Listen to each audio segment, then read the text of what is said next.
आपके लिए कुछ नया वीडियो और जो है ऑब्जेक्टिव, क्योंकि एग्ज़ाम का समय है जैसा कि आप जानते हैं, तो मैं आपके लिए एग्ज़ाम के लिए स्पेशल ऑब्जेक्टिव टाइप क्वेश्चन लेकर आ रहा हूं। आइए दोस्तों, मैंने जैसा वादा किया था कि मैं सेट बाय सेट लाऊंगा, तो वह सेट की प्रक्रिया फिर से शुरू हो गई। चलिए क्वेश्चन नंबर देखते हैं। यह सेट नंबर 2 है दोस्तों, जिसमें कि क्वेश्चन मैं देखता हूँ कहाँ तक लेकर जा सकता हूँ। तो इसमें क्या है, देखिए 21 नंबर क्वेश्चन, इससे पहले सेट नंबर 1 में मैंने जो है 20 तक बताया है। क्वेश्चन कहता है समानांतर श्रेणी -3, -1/2, -2, का 11वां पद क्या होगा। हमको A11 निकालना है। तो सबसे पहले यहाँ देखिए दोस्तों, हमको गिवन क्या क्या है। तो ये जो है फर्स्ट टर्म क्या कहलाता है, A1 क्या कहलाता है दोस्तों। तो फर्स्ट टर्म ये जो देख रहे हैं आप, ये कहलाता है A1। ये दूसरा टर्म क्या कहलाता है, A2। तीसरा टर्म क्या कहलाता है, A3, है ना। तो इस तरह जो है होता है, और अगला टर्म इसी तरह से आता है। चलिए दोस्तों देखते हैं। तो देखिए यहाँ पर अब हमारे पास क्या है, तो हम जान चुके हैं A जो है उसका वैल्यू कितना है, वो है -3, ठीक है, अर्थात इसको A1 कहते हैं।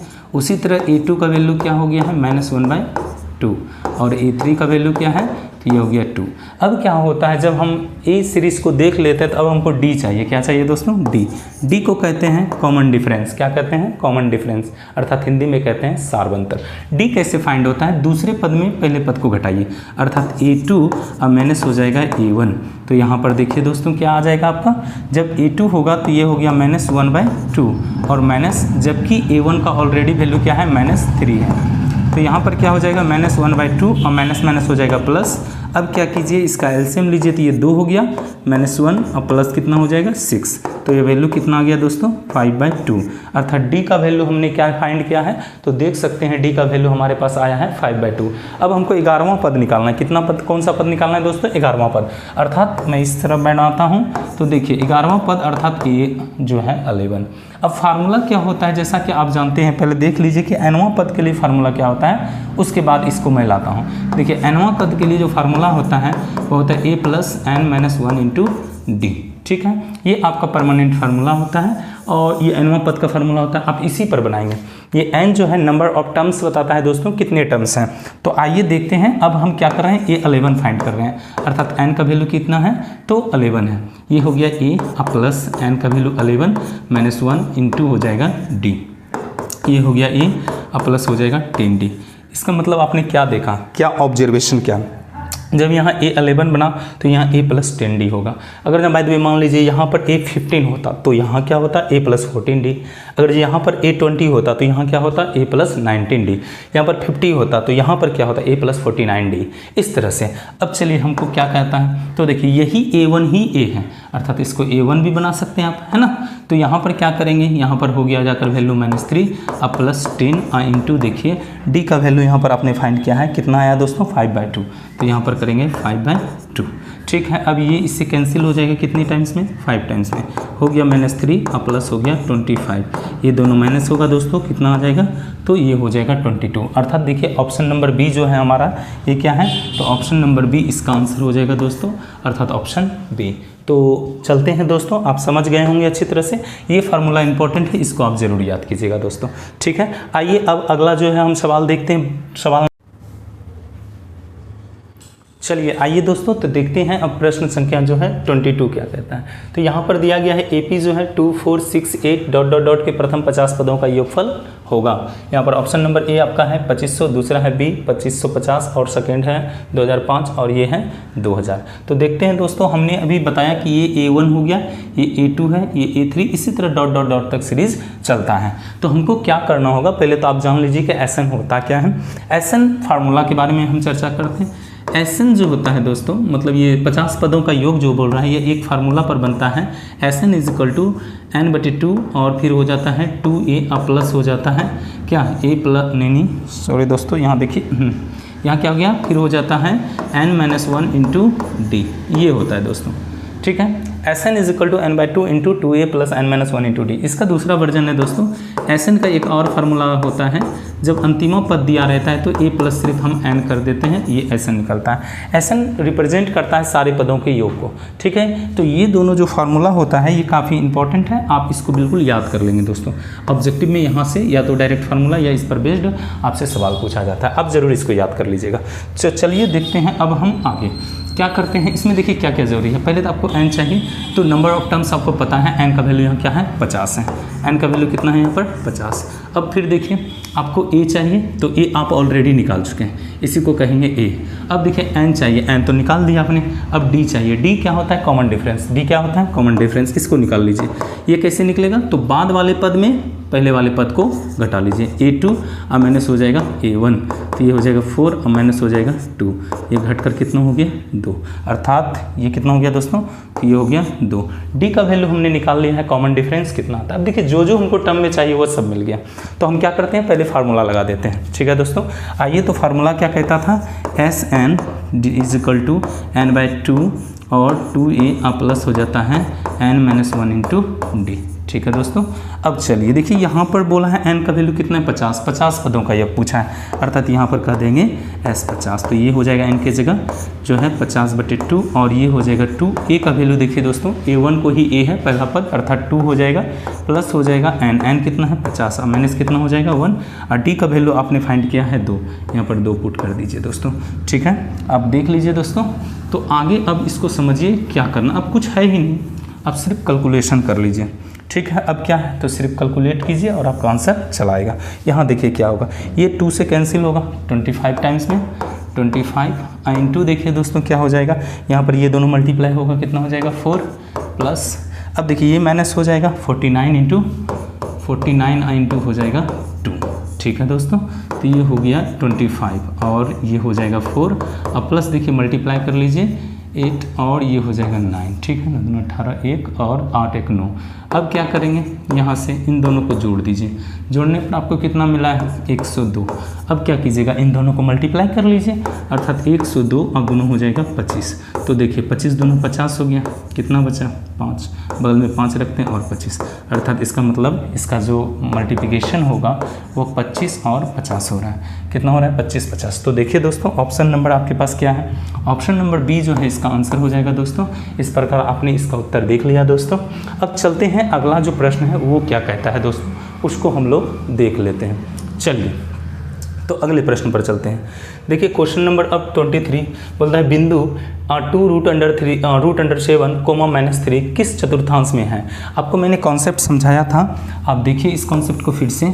जैसा कि आप जानते हैं एक्स और वाई एक्सिस दो एक्सिस होता है, यह एक दूसरे को जब 90 पर इंटरसेक्ट करता है तो ये बिंदु होता है मूल बिंदु। क्या होता है मूल बिंदु। इसमें 4 भाग बनता है, फर्स्ट को फर्स्ट चतुर्थांश, सेकंड को सेकंड चतुर्थांश, थर्ड को थर्ड चतुर्थांश, इसको कहते हैं फोर्थ चतुर्थांश। अब इससे ऑब्जेक्टिव क्वेश्चन निश्चित आता है दोस्तों। अब इसका पूछता है साइन क्या है। अच्छा ये कहेंगे एक्स एक्सिस, ये है एक्स डैश, ये है वाई और ये हो गया वाई डैश। इससे क्वेश्चन निश्चित आता है। ये साइन हो जाता है प्लस प्लस, अर्थात पहले एक्स एक्सिस तब वाई एक्सिस, पहले एक्स एक्सिस तब वाई एक्सिस।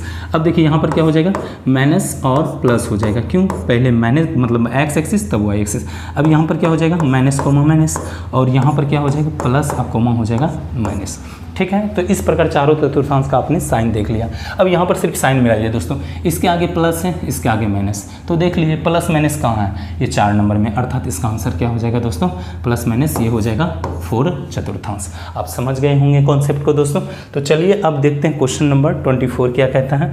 तो देखिए क्वेश्चन 24 है 2 cos थीटा, 0 और 0, 2 sin थीटा के बीच की दूरी क्या होगी। अब यहाँ पर दूरी फार्मूला लगाना होगा, जैसा कि आप पढ़े होंगे दूरी फार्मूला। तो देखते हैं दोस्तों दूरी फार्मूला। देखिए पहले तो हम क्या करेंगे, चूंकि ऑब्जेक्टिव है तो हम तो डायरेक्ट इसका आंसर लगा लेंगे क्या है। तो देखिए ए का वैल्यू आपको गिवन क्या है 2 cos थीटा और कोमा है 0, और दूसरा बी का वैल्यू क्या है, तो बी है 0, 2 sin थीटा, यही है दोस्तों। अब ए बी के बीच की दूरी निकालनी है, ए बी के बीच की दूरी। तो फार्मूला दूरी सूत्र क्या होता है, दूरी सूत्र हो जाता है x2 माइनस x1 का होल स्क्वायर प्लस हो जाता है y2 माइनस y1 का होल स्क्वायर। लगाइए दोस्तों। अब देखिए एक चीज़ को पहले डिसाइड कर लीजिए आप, कौन x और कौन y।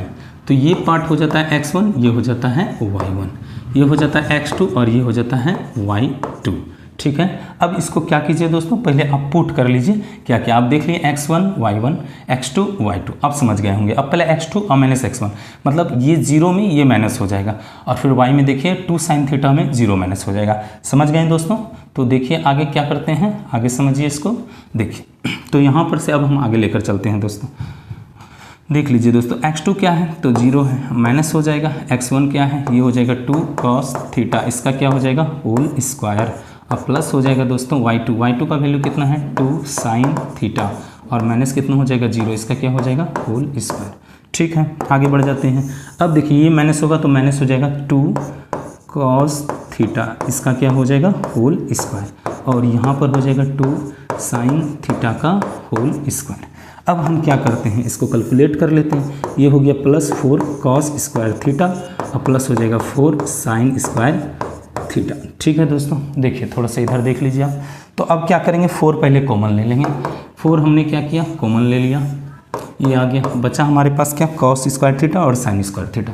तो यहाँ पर से हो गया cos स्क्वायर थीटा और प्लस हो जाएगा sin स्क्वायर थीटा। ठीक है दोस्तों, अब क्या करना है, तो अब इसको थोड़ा सीधा कर लेते हैं। ये 4 है, पहले लिख देते हैं sin स्क्वायर थीटा और फिर लिख देते हैं cos स्क्वायर थीटा। ठीक है, अब देखिए ये क्या हो गया दोस्तों, तो 4, और इसका वैल्यू आपने पढ़ा होगा sin स्क्वायर थीटा और प्लस cos स्क्वायर थीटा का वैल्यू कितना होता है 1, तो ये वैल्यू हो गया 4, और इसका वैल्यू आ जाएगा आंसर कितना 2 आ जाएगा। कितना आ जाएगा दोस्तों 2, अर्थात ऑप्शन नंबर बी देखिए दोस्तों, इसका आंसर कितना है, तो इसका आंसर है 2।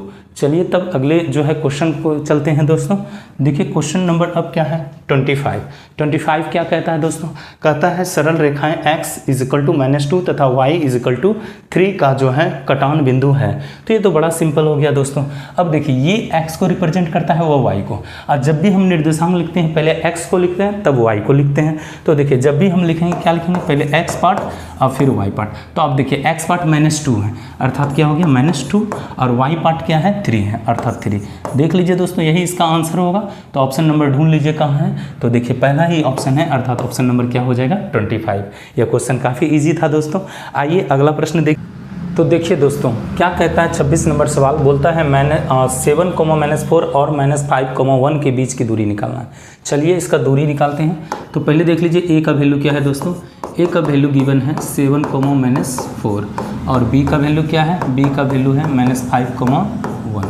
अब हम क्या करेंगे, ए बी के बीच की दूरी निकालेंगे। दूरी फार्मूला से क्या हो जाएगा, x2 - x1 का क्या होल स्क्वायर, और प्लस हो जाएगा y2 - y1 का क्या होल स्क्वायर। ठीक है दोस्तों, अब देखिए ये है x1 y1, ये हो गया x2 y2। तो सबसे पहले x2 का वैल्यू क्या है -5 माइनस, अब x1 का वैल्यू कितना है 7, इसका हो जाएगा होल स्क्वायर, प्लस यहाँ देखिए y2 का वैल्यू कितना है 1 माइनस, और जो है इसका वैल्यू कितना है दोस्तों, ये y1 का वैल्यू कितना है, तो माइनस क्या हो जाता है, प्लस हो जाता है, अर्थात यहाँ पर क्या आ जाएगा 4 आएगा, है ना, इसका होल स्क्वायर। अब चलिए आगे क्या करते हैं, ये होल स्क्वायर से इसे लिखिए, ये हो गया -12, इसका क्या हो जाएगा होल स्क्वायर, अब प्लस हो जाएगा ये 5, इसका भी क्या हो जाएगा होल स्क्वायर। अब इसका स्क्वायर कीजिए दोस्तों, जब 2 बार गुना होगा तो इसका मतलब ये प्लस में बदल जाएगा 144, अब प्लस कितना हो जाएगा 25, ये दोनों जुड़ेगा दोस्तों तो हो गया 169, और इसका वर्गमूल कितना आता है 13, अर्थात ऑप्शन नंबर बी जो है दोस्तों ये सही हो जाएगा आपका। देखिए दोस्तों शायद आप अच्छी तरह से समझ पाए होंगे, या जरूर क्वेश्चन इस तरह का प्रैक्टिस कीजिएगा, कारण यह है दोस्तों कि यह क्वेश्चन निश्चित रूप से बोर्ड में पूछता है। चलिए आगे प्रश्न की ओर चलते हैं हम सब। देखिए दोस्तों अगला क्वेश्चन नंबर जो 27 है वो क्या कहता है, बोलता है वाई अक्ष पर वह बिंदु जो बिंदुएं इतना और इतना से समदूरस्थ हो, तब हमको बताना है वैल्यू क्या होगा। सबसे पहले आप डायग्राम पर देखिए, जब इस तरह का क्वेश्चन आ जाए, चूंकि यह 2 नंबर का क्वेश्चन है लेकिन यहाँ पर क्या है ऑब्जेक्टिव में पूछ लिया, तो यदि जिस भी तरह से क्वेश्चन आ जाए तो आपको बनाने के लिए आना चाहिए। चलिए मैं आपको पहले डायग्राम के रूप में इसको दिखाता हूँ क्या करना। यहाँ पर एक बात है दोस्तों, अगर जब वाई अक्ष पर वह बिंदु है, ठीक है, अगर जो y अक्ष पर वो बिंदु है इतना से समदूरस्थ है, इसका मतलब वो y अक्ष पर प्रेजेंट है, इसका मतलब उसका x निर्देशांक 0 हो जाएगा। और यही चीज़ अगर जहाँ x पर प्रेजेंट रहेगा तो y निर्देशांक क्या हो जाएगा 0 हो जाएगा। ऐसा सवाल मैंने सेट नंबर 1 में ही बताया। आइए इसको डायग्राम की मदद से पहले देख लेते हैं। चलिए दोस्तों इसको हम मान लेते हैं a, इसको मान लेते हैं b। अब देखिए इसका वैल्यू गिवन है कितना है, तो यह है 5, -2, और इसका भी वैल्यू गिवन है कितना है दोस्तों -3, 2। अब ये हमारा एक बिंदु है जिसका नाम हम कर देते हैं P। क्या कर देते हैं? P। अब इसका निर्देशांक चूंकि यह y अक्ष पर स्थित है, कहाँ है? y अक्ष पर, इसीलिए y तो रहेगा बट x क्या हो जाएगा? 0, क्योंकि x पर वो प्रेजेंट नहीं, सिर्फ y पर आकर खड़ा हो गया। चलिए, तो इसका x निर्देशांक 0 और y सिर्फ y रह जाएगा। हमको बताना है, चलते हैं। तो ये दोनों समदूरस्थ है। समदूरस्थ होने का मतलब है, प्रश्न से ही है, PA बराबर हो गया PB। ठीक है, PA बराबर कितना हो गया दोस्तों? PB। हम क्या करेंगे? दोनों साइड स्क्वायर कर देंगे। दोनों साइड क्या कर देंगे? स्क्वायर। तो दोनों साइड जैसे स्क्वायर करेंगे, ये हो जाएगा PA का स्क्वायर और ये हो जाएगा PB का स्क्वायर। ये दोनों में काम होगा। 1 नंबर में भी आप बना सकते हैं इसको, 2 नंबर में भी अगर जहाँ जाएगा तो बन जाएगा। अब देखिए PA क्या है, यहाँ से उसकी दूरी। अब जैसे स्क्वायर करते हैं तो दूरी का फॉर्मूला रूट में होता है, लेकिन स्क्वायर की वजह से रूट क्या हो जाएगा? खत्म हो जाएगा। अर्थात क्या आ जाएगा? तो देखिए x यहाँ x1 y1 और ये हो गया x2 y2। तो हो जाएगा क्या दोस्तों? वो देख लीजिए आप सब। तो हम कह सकते हैं 5, अब माइनस हो जाएगा 0 का क्या? Whole square. अब प्लस हो जाएगा उधर से -2 माइनस y का होल स्क्वायर। ये हो गया ये LHS की ओर। RHS की ओर देखिए सेम हो जाएगा। तो क्या हो जाएगा दोस्तों? PB है, तो ये हो गया -3 और -0 का क्या? Whole square. अब प्लस क्या हो जाएगा? 2 माइनस y का होल स्क्वायर। ठीक है दोस्तों, इस प्रकार आपने देखा दोस्तों कि किस तरह हम सजाते हैं। अच्छा, स्क्वायर देने की वजह से ही रूट गायब हुआ है। अगर मान लीजिए यहाँ पर कोई रूट ऐसे दे देता है, इस पर ये देखिए रूट दे दिया है, तो हमने क्या किया? पहले इसका स्क्वायर कर लिया है। हमने क्या किया है? इसका स्क्वायर पहले ही किया है ना? ये हमारा स्क्वायर था। और स्क्वायर होने की वजह से रूट क्या होता है? गायब। इसलिए मैं इस पर लिख नहीं रहा हूँ दोस्तों। ठीक है, तो देखिए आगे। अब चलिए दोस्तों, अब हम क्या क्या कर सकते हैं? तो पहले ये देखिए। अब इसको देखिए, यहाँ पर से चूँकि यहाँ पर से क्या हो गया है? स्क्वायर रिमूव हो गया है। ठीक है दोस्तों, यहाँ से क्या हुआ है? स्क्वायर रिमूव हो गया। क्यों? स्क्वायर जो है, सॉरी, यहाँ पर से रूट क्या हो गया है? रिमूव हो गया। क्यों? स्क्वायर करने की वजह से रूट रिमूव हो गया। अब चलिए देखते हैं क्या करना है हमको। अब क्या करेंगे? यहाँ पर से देखिए, ये घटेगा तो 5 का स्क्वायर, अब प्लस हो जाएगा -2 और माइनस y का होल स्क्वायर। और यहाँ देखिए -3 का स्क्वायर और यहाँ पर प्लस हो गया 2 और माइनस y का होल स्क्वायर। अब फार्मूला देख लीजिए, ये तो 25 हो जाएगा। इसका फार्मूला दीजिए a माइनस बी का होल स्क्वायर। तो a का वैल्यू -2 है, a स्क्वायर माइनस, ठीक है दोस्तों, -2a और b। देखिए 2 फार्मूला से a का वैल्यू -2 है और b का y है। अब प्लस होता है y स्क्वायर। ठीक है, मतलब b का स्क्वायर। इधर हो जाएगा कितना? -9। अब प्लस हो जाएगा 2 का स्क्वायर -2a का वैल्यू 2 और b का वैल्यू y। अब प्लस हो जाएगा y स्क्वायर। ठीक है दोस्तों, अब जो कैंसिल होता है उसको कैंसिल कीजिए। ये देखिए, ये दोनों कैंसिल हो गया। ठीक है, सॉल्व करते हैं। ये हो गया 25, ये हो जाएगा 4, यहाँ माइनस माइनस प्लस हो गया, प्लस हो गया कितना? तो 4y। और उधर देखिए, तो ये हो गया -9 प्लस हो जाएगा 4 और हो जाएगा -4y। ठीक है दोस्तों, अब देखिए क्या हुआ। हम क्या कर सकते हैं इसमें? अच्छा, यहाँ प्लस होगा दोस्तों, माइनस नहीं, क्योंकि स्क्वायर करने पर प्लस हो जाता है। ठीक है, माइनस नहीं। अब क्या करेंगे? ये भी प्लस होगा। अब हम क्या कर सकते हैं? इन दोनों को जोड़ लीजिए, ये हो गया 29 और ये हो जाएगा कितना? 4y। ये दोनों ऐड होगा, कितना हो जाएगा? 13 और माइनस हो गया 4y। अब देखिए, सारे टर्म को y वाले को एक साइड और x वाले को ऐसे जनरली नंबर को एक साइड। तो 4y तो इधर है ही मेरे पास, हम उधर से 4y लाते हैं तो ये प्लस में बदल जाएगा। 13 तो इधर है, इसको उधर लेकर जाइए तो ये हो जाएगा कितना? -29। अब हम क्या करेंगे दोस्तों? तो अब हम इसको और आगे एक स्टेप लेकर जाएंगे। मैं पिक्चर को मिटाता हूं और यहाँ पर इसको सॉल्व कर देता हूं। चूँकि ये क्वेश्चन थोड़ा सा बड़ा है, ये दोनों जुड़ गया तो ये दोनों ऐड होकर क्या हो जाएगा? 8y। और ये दोनों देखिए क्या हो रहा है? माइनस हो रहा है। माइनस होने पर कितना आ रहा है दोस्तों? तो माइनस आ रहा है 16। अब y का वैल्यू निकालना है, तो -16 अब y हो जाएगा 8, अर्थात y का वैल्यू कितना आ गया? -2। इसका मतलब होगा जो हमारा बिंदु होगा वह क्या हो जाएगा? तो बिंदु जो हो जाएगा वह हो जाएगा, देखिए यहाँ पर ऐसा था 0,y, यहाँ पर हमने जब रेखा माना था तो 0,y था। अब यहाँ पर होगा 0 तो होगा दोस्तों, लेकिन y की जगह क्या आया है? -2, अर्थात यही इसका निर्देशांक होगा। ऑप्शन नंबर इसका क्या हो जाएगा? तो C हो जाएगा दोस्तों, अर्थात ऑप्शन नंबर क्या हो जाएगा? C। थोड़ा सा बड़ा क्वेश्चन है, ये 2 नंबर में पूछना चाहिए, फिर भी बोर्ड इसे जो है 1 ही नंबर में पूछ रही है, तो आप इसे जल्दी जल्दी कोशिश करेंगे शॉर्टकट बनाने का तो ये बन जाएगा। चलिए क्वेश्चन नंबर 28 पर चलते हैं दोस्तों। देखिए क्वेश्चन नंबर 28 बोलता है बहुपद कौन नहीं है। तो बहुपद बनाने का सबसे सिंपल नियम, सबसे सीधा तरीका है कि कौन बहुपद है और कौन नहीं है। तो चलिए, जो बहुपद होगा उस पर क्या क्या होना चाहिए। बहुपद होने के लिए सबसे पहले चर वैल्यू जो होता है उस पर पावर एक पूर्ण संख्या होना चाहिए, ठीक है, एक पूर्ण संख्या होना चाहिए। बहुपद में जो बहुपद होगा उसमें चर जो है रूट के अंदर नहीं होना चाहिए, बल्कि वह रूट से फ्री हो, ठीक है, और जो चर होता है वो बाय के फॉर्म में नहीं होना चाहिए। तो देखिए सबसे पहले ये तीनों कंडीशन था। इस पर देखिए एक पूर्ण संख्या, ये चर है और इस पर एक पूर्ण संख्या, इसका मतलब यह बहुपद है। ये क्या है? बहुपद है। हमको अचर को नहीं देखना है हमेशा, और हमेशा चर को देखना है। चर कहाँ है? अब देखिए यहाँ पर भी चर क्या है, इस पर पावर पूर्ण संख्या है ना। यहाँ देखिए यहाँ भी क्या है, एक पूर्ण संख्या है। यहाँ देखिए यहाँ क्या है, बाय के फॉर्म में। यह किस फॉर्म में दिख रहा है आपको? बाय के फॉर्म में। और जबकि कहा जाता है चर जो है वो बाय के फॉर्म में या रूट के फॉर्म में, या उस पर जो है जो पावर है वो पूर्ण संख्या अगर ना होकर कुछ और हो तो वैसे कंडीशन में बहुपद नहीं होता है। इसका मतलब ये एक ऐसा नंबर है, मतलब ये एक ऐसा ऑप्शन है जो कि वह बहुपद नहीं होगा दोस्तों। इसको और डिटेल्स देखने के लिए आप मेरे सेट नंबर 1 को देखिए, मैंने वहाँ पूरा फुल एंड फाइनल डिटेल्स दिया है दोस्तों। आइए क्वेश्चन आगे देखते हैं क्या कहता है। तो क्वेश्चन नंबर अब हम चलते हैं 29 पर।